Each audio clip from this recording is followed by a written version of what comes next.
Rafe, what really caught your eye, caught your ear today?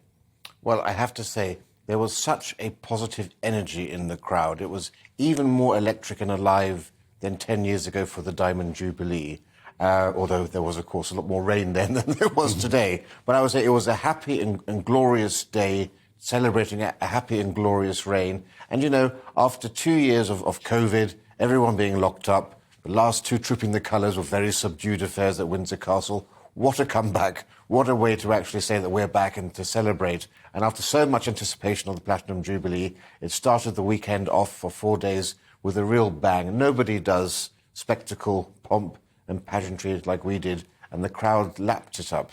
The crowd is vital in this. I mean, Rafe, notwithstanding the contributions from very eloquent and knowledgeable commentators like yourself, we don't hear from the royal family. So the only voices we get to hear in terms of participants are the crowds you talked about. And it's a custom built for the Vox Populi, for the Voxes, the voices of the people. Heard some of them in the bulletin there, a couple who travelled from a fair distance away. We're so glad we did, they said.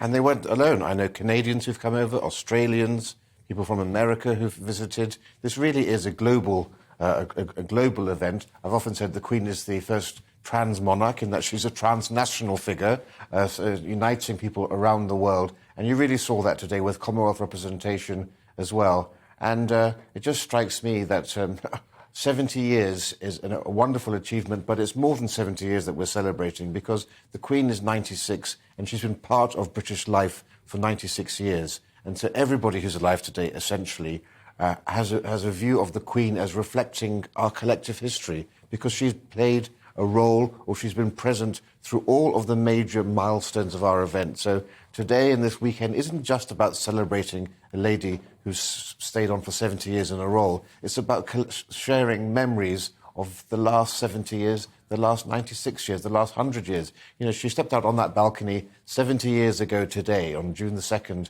1953, for her coronation. But she was first there in 1935 for George V's Silver Jubilee. In 1935, and then 10 years and 2 days later, she was there with Winston Churchill on that very same balcony with her sister and her parents. They're all dead. The Queen Mother remains.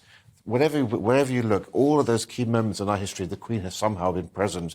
And that's made a big, deep, lasting impact on people's minds and their psyches, I think. They really equate her with the century.